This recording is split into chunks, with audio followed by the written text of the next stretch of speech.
Hello, I'm Svitek, 360 Creative Coach, and in this episode, I want to give you a tip that I think will enhance your table reads.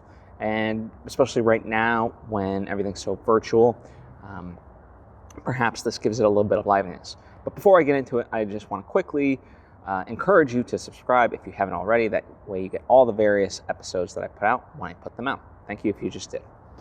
All right, so what I mean by enhancing your table read is, at the end of the day, a script that is going to be read by actors and producers, whoever it may be, is going to be meant, the whole point of a script is to show it visually, right? It is a blueprint for that film, a visual film, right? That's what filmmaking is.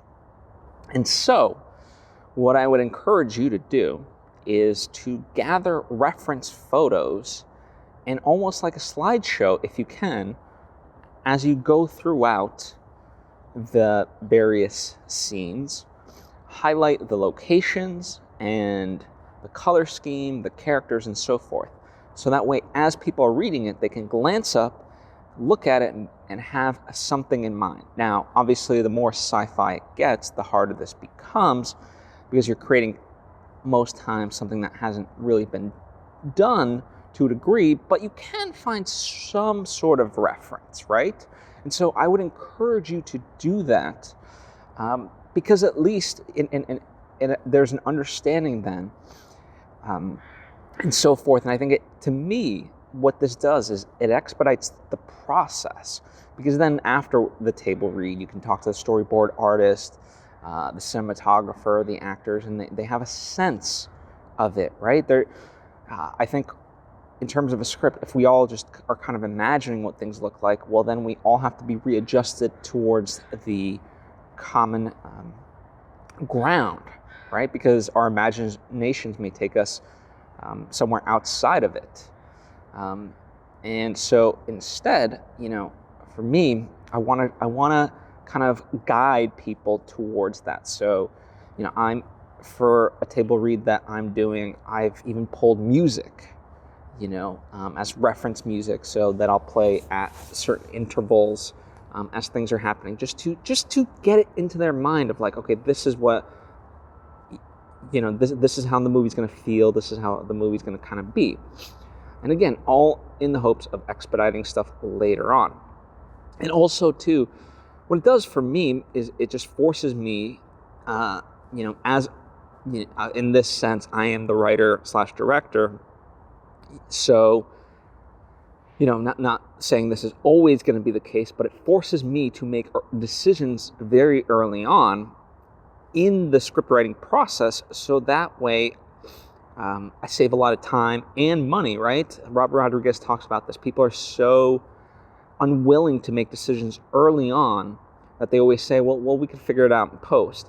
That it costs them a lot of time, but especially money, as opposed to if you just make the decision early on, you can save both tremendously. And that's how Robert Rodriguez has made in his entire filmmaking career, is he's not afraid to make the choices early on.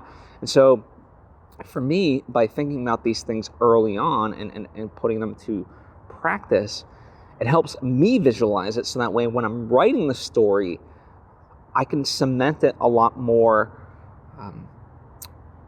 concretely than as if like it was just like, oh, you know what, we'll figure that out later because I'll just write they fight, instead of like, oh, they fight.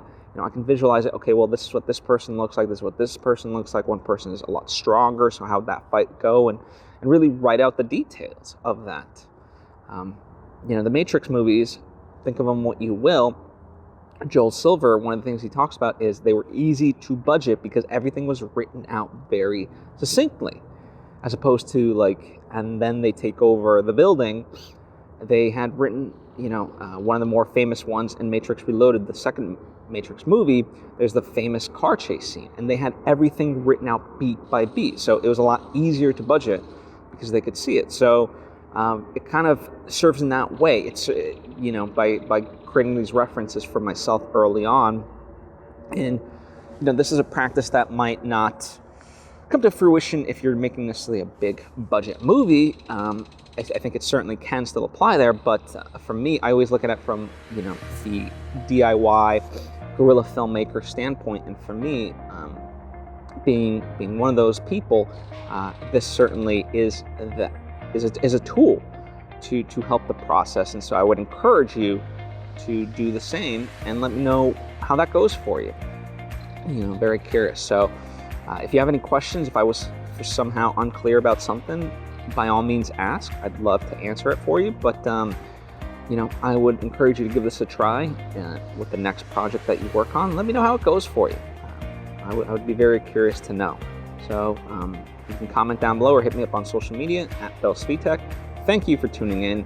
If this you think would benefit somebody else, by all means, please share it with them. I certainly would appreciate it, and I appreciate you. I'll see you next time.